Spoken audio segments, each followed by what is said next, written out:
Sean todos bienvenidos a una nueva clase de comunicación y lenguajes para cuarto de secundaria.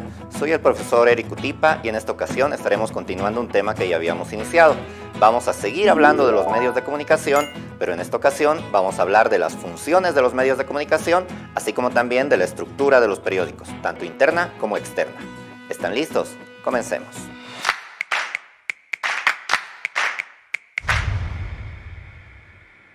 Bueno, vamos a iniciar con lo que habíamos anunciado, pero a manera de introducción vamos a hacer un pequeño repaso de lo que habíamos visto hasta ahora. A ver, en este caso lo que tenemos que trabajar el día de hoy son las funciones de los medios masivos de comunicación y la estructura del periódico, pero antes preguntémonos qué es lo que ya sabemos. Primero, ¿qué sabemos hasta ahora acerca de la comunicación? Sabemos que la comunicación principalmente es una herramienta, es decir, es aquello que nos permite lograr desarrollar algo.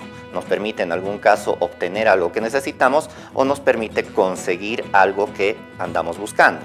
En este caso tenemos dos imágenes donde un personaje está construyendo una especie de escalera con maderas rumbo a un objetivo y podríamos entender la comunicación como las tablas de esa escalera. Vamos armando una a una para alcanzar un objetivo.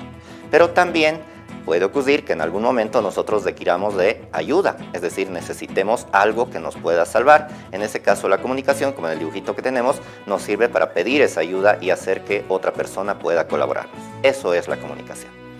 ¿Qué más debemos recordar? Debemos recordar que existen por lo menos 4 formatos de medios de comunicación masivos. Hablamos de los medios de comunicación impresos, que alguna vez dijimos son las revistas y son los periódicos, justo lo que vamos a analizar hoy día. También están los medios de comunicación radiofónicos, es decir, los que se transmiten por radio en las frecuencias que conocemos, AM, FM, etc. Están los medios de comunicación establecidos por las redes sociales, como Facebook, Twitter, Instagram, etc. Y también los medios audiovisuales. Estos tienen mucha influencia, ¿no? Son el cine y la televisión. Recordemos siempre que existen esos 4 formatos. Ahora sí, entremos al tema que nos interesa. Vamos a hablar de las funciones de los medios de comunicación. Les he preparado una tablita donde hay 4 posibilidades y solo debemos tiquear 3. Pero bueno, vamos a ir revisando una por una. ¿Qué función debería cumplir un medio de comunicación? ¿Debería cumplir la función de informar? Bueno, yo creo que sí, ¿no es cierto? Los medios de comunicación nos tienen que informar. Está en la noticia, está la entrevista, el reportaje, etc. Esos formatos lo que hacen es informar. La noticia puede venir en el periódico, como también puede venir en la televisión o en la radio. Eso está muy bien y es correcto. Otra pregunta un poco más difícil. ¿Los medios de comunicación deben entretener? Bueno, alguien me dirá, no, los medios de comunicación deberían solamente educar, pero no, también es una función de los medios de comunicación el entretener, es decir, el dar algún tipo de ¿cómo se diría? Espectáculo a la población, pero siempre en un marco de una medida. No podemos estar todo el día en la televisión ahí percibiendo todo lo que viene, sino que debemos ponerle una cierta medida. ¿En qué momento nos entretienen los medios de comunicación? Cuando vemos películas, cuando vemos series, cuando vemos programas de espectáculos, deportivos, etcétera, ¿no? Eso es entretenimiento y también es parte de las funciones de los medios de comunicación. Al otro lado he puesto 2 opciones y una que es una pequeña trampa, ¿no? He puesto como opciones el confundir y el educar. A ver, a veces los medios de comunicación pueden llegar a confundir en la medida en que pueden alarmar a la población. A veces algunos medios de comunicación suelen compartir información que no está comprobada. Eso pasa mucho en las redes sociales, por ejemplo. Se comparte información que no está verificada, que no tiene fuentes fiables, etcétera, etcétera. Entonces algunos piensan que los medios de comunicación también se dedican a confundir, pero esa no es una de sus funciones, o no debería serlo al menos. En cambio, la otra alternativa que tienen ahí es el educar. ¿Cómo educar? ¿Los medios de comunicación reemplazan a la escuela? No, tampoco es así. Pero sí, los medios de comunicación ayudan a que nosotros podamos formarnos día con día. Podemos acceder a muchos formatos, podemos acceder a productos culturales, programas con temáticas de salud, educación, etc. Es decir, los medios de comunicación ayudan a formarnos como personas, nos educan, pero tampoco es que van a reemplazar a las escuelas, ¿no es cierto? Las escuelas y los colegios también siguen cumpliendo su función. Bien, recordemos entonces, en síntesis, los medios de comunicación informan, entretienen y educan. Recordemos siempre eso. Bien, vamos más adelante. Ahora sí, entramos al segundo bloque de nuestro tema del día de hoy. Vamos a hablar acerca del periódico y sus características. Pero hablar del periódico en general sería una cosa muy amplia, entonces lo vamos a dividir en 2. Vamos a hablar por un lado de la estructura externa del periódico, lo que se llama la portada, y también vamos a hablar de la estructura interna del periódico, es decir, las secciones que tiene un periódico. ¿Ya? Bueno, vamos a ir primero con la estructura externa. A esta estructura externa a veces se la llama portada, pero a veces también se la llama la primera plana de un periódico. Cuando nosotros vemos expuestos los periódicos en los puestos de venta, a veces lo que vemos siempre es la primera plana, es decir, la portada. Ahí siempre hay algunas noticias destacadas, hay unas imágenes que suelen ser impactantes, etcétera, etcétera, pero no es solamente una foto y un titular. Ahora vamos a descubrir que tienen muchos elementos. Si ustedes revisan en el material que tienen en el texto del Ministerio de Educación, van a encontrar este ejemplo. Tenemos esta portada de periódico. Ahí podemos descubrir varios elementos. Está, por ejemplo, el nombre y logotipo, está la cabecera, está el índice, está el eslogan, está el lugar y la fecha, están los titulares, está la fotografía o fotografías, está lo que se llama la oreja, a lo cual vamos a llegar luego, y también está algo que se denomina el friso. Vamos a analizar uno por uno cuál es su función y en qué lugar se encuentra. Empecemos con lo que es la cabecera del periódico. Si nosotros vemos la mayoría de los periódicos, vamos a encontrar que en la parte superior tienen una especie de rectángulo. En ese rectángulo se denomina que está la cabecera. ¿Qué hay en la cabecera? Hay tres cosas. Está el logotipo, está el nombre y está el eslogan del periódico. Muchas veces el nombre y el logotipo, como en este caso, son el mismo. Está el nombre claro del periódico, pero está escrito con cierto tipo de letra. Hay una primera palabra que está con minúscula, la segunda que está con mayúscula y tiene un mayor grosor, ¿no es cierto?, en la tipografía. Entonces ese nombre no es solo un nombre, sino que a la vez es un logotipo. Un poquito más abajo, quizá no tan perceptible, está el eslogan, algo así como el lema del periódico. ¿Qué más hay en la parte superior de la primera plana? Tenemos el índice. El índice es como el sumario, es el contenido que va a venir en el periódico. Ahí lo tenemos señalado y está en esos pequeños cuadritos de colores, ¿no? El índice marca el contenido de las secciones que tiene el periódico. Hay algunos periódicos que tienen muchas secciones, que tienen sección deportiva, cultural, social, económica, política internacional, política nacional, etc. Hay otros que tienen pocas secciones, pero en sí todos tienen esa división, todos tienen ese índice. Muy bien, sigamos un poco más abajo. Está también el lugar y la fecha. Todo periódico que se publique tiene que tener un lugar y fecha. Y eso es importante. La fecha obviamente porque las noticias corresponden a ese día, pero el lugar porque muchas veces existen homónimos.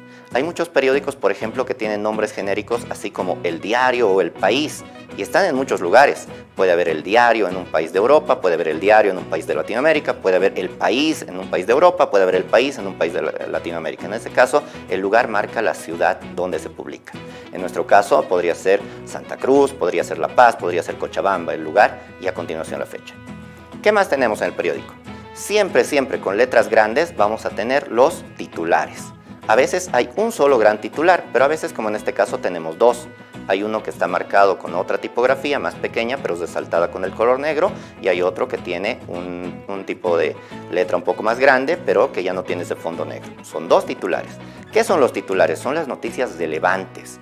Son las noticias que llaman la atención, son las noticias que tienen que captar al público. Generalmente son frases cortas, concisas y llamativas. Así son los titulares. Seguimos a continuación. ¿Qué más tiene que haber en la portada? Tiene que haber fotografías. A veces hay una gran fotografía y nada más. Pero a veces, como en este caso, tenemos una gran fotografía y otras dos fotografías complementarias que van con otras noticias que también son relevantes.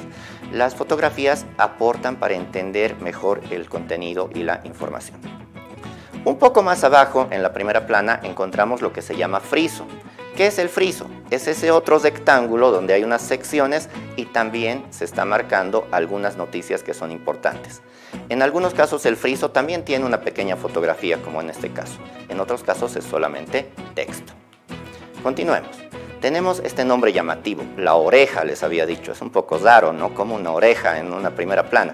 Pero se llama oreja a esa primera parte donde aparece o empieza a aparecer en el periódico la publicidad. Todo periódico generalmente se sustenta con la publicidad de sus auspiciadores, entonces tienen que darle un lugar también en la primera plana. Y en este caso suele ser muy colorida esa publicidad, ¿no? ¿Qué más tenemos? Finalmente, casi terminando esta estructura, podemos decir que suele haber en cada periódico la información corporativa, es decir, quién compone el directorio y el equipo de redacción del periódico. Si no está en la primera plana, como aquí en nuestro ejemplo, lo más seguro es que esté a la vuelta, que esté en el reverso. Ahí vamos a encontrar el directorio, es decir, las personas responsables de esa publicación. Muy bien, esa es la estructura externa. Ahora hablemos de la estructura interna. Esto va a ser un poco más breve. Vamos a hablar de que en la estructura interna el periódico tiene una especie de cuerpo, es decir, tiene sus secciones. Aquí tenemos algunas sugerencias de secciones. Está la sección de cultura, está la sección de deportes, está opinión, está economía, ¿no? Todo periódico debiera tener eso. Y nosotros entendemos a esa composición como la estructura interna. Ahora, ¿qué más nos queda? Tenemos que hablar de los géneros periodísticos. Los géneros periodísticos son los tipos de textos que hay en los periódicos, porque no todos son iguales, ¿no es cierto? Hay algunos textos que son definitivamente informativos, hay otros donde generalmente se está compartiendo opiniones o criterios, hay otros donde se está interpretando. Entonces, hablaríamos de 4 géneros periodísticos en este caso. Los géneros informativos, como dijimos, donde obviamente está la noticia, está el reportaje, etcétera. Los géneros de opinión, donde podrían estar, por ejemplo, el editorial, la columna de opinión, los textos de crítica artística, literaria, etc. Los géneros interpretativos, que son un poco más amplios, donde pueden estar las entrevistas de perfil, etc. Tenemos también los géneros de entretenimiento. En entretenimiento podría estar los relacionados a espectáculos, farándula, etc., ¿no? Estas 4 secciones casi siempre están en todos los periódicos. Bien, ahora solo nos quedaría hablar un poco acerca del global de nuestro tema. Ya vamos cesándolo, ¿no? Lo que tenemos que tener en claro, jóvenes y señoritas, es que los medios de comunicación son una herramienta y esa herramienta nos sirve para conocer muchas cosas. Yo espero que entiendan el poder que tiene la información y que se debe usar de manera responsable. Tomemos eso como una reflexión. Muy bien, jóvenes y señoritas, esta clase ha sido muy provechosa, agradezco su atención. Recordemos siempre, como les digo, los medios de comunicación son una herramienta y sirven también para aprender y para educarnos como está pasando en este momento, como lo estamos haciendo a través de este programa Educa Bolivia, ¿no es cierto?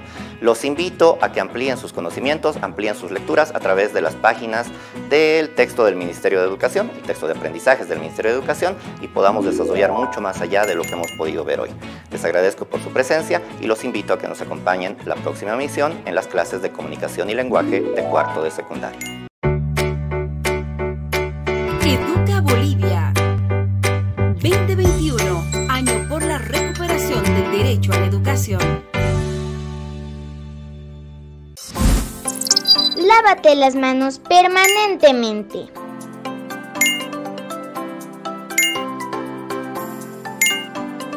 Cuídate y cuida a los demás.